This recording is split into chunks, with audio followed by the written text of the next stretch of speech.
received a call from a board member a couple of years ago, right after COVID hit, and she described what CLAWW is and what it was aiming to be.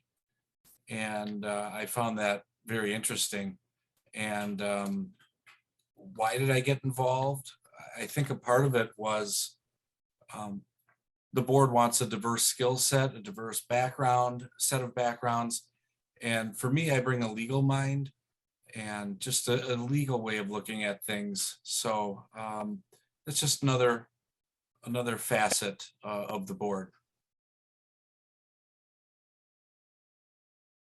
So for me, and this ties into the prior question as to why I joined the board. I think it goes back. For me, it's religion and fairness. I was a very religious child, and one of the gravest sins would be discrimination. And I just saw how that affected Black people in general. And as I got older, I realized the terrible effect on Black women, and it just it bothered me immensely. And part of the reason that it bothered me is because I've always had this sense of fairness, and things need to be fair and equal, scales of justice. So Black women are a natural byproduct of that way of thinking for me.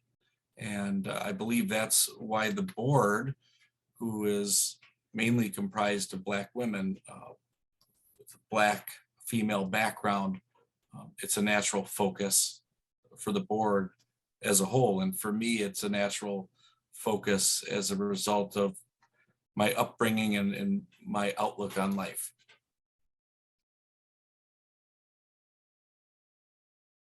Can have a very positive impact on Black women's lives, especially those that are going through trials and tribulations.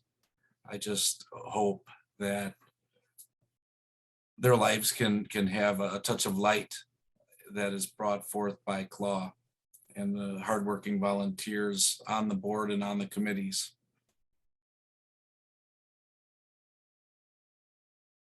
I'd like to see CLAWW be a fixture in the community, not just an up and coming organization, but an actual fixture that is known and that can combine forces and resources with other organizations and governments that are seeking to find a better way for people that have more hurdles to jump over. With volunteers that are putting in the crucial time and thought, it's not always easy to really rack your brain and try to figure out programming, and then not only think of the plan, but actually execute the plan and put the critical thought in and that time.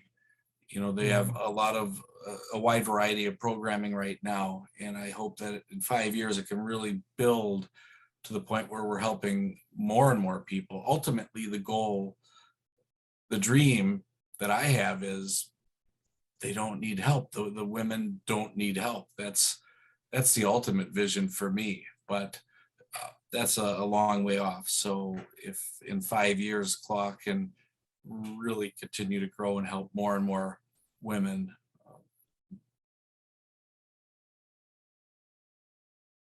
seems like money drives so much, but I'll leave that. I'll put that one second. I think just any organization that's starting, there's that, is the organization known? Where's the credibility? You have to build that credibility, and with that credibility comes more resources and more volunteers, more partnerships. That's the word I was looking for earlier, with governments and other organizations, more partnerships based on a great track record. So the hardest part coming out of the gate is building a track record. But the only way you can do it is to start. And that's what I shouldn't say I've been on the board almost 2 years. That's what I've witnessed with the workshops, the one-on-one peer counseling. There are so many other things, even neighborhood cleanups. You just have to do it. And by the time you look back, several years later, you realize you were putting in the hard work. So the hardest part is just getting that experience in the rearview mirror and building on it. I wouldn't be a part of an organization if I couldn't dedicate, or I'd say livicate, I'd rather say livicate my resources to the mission.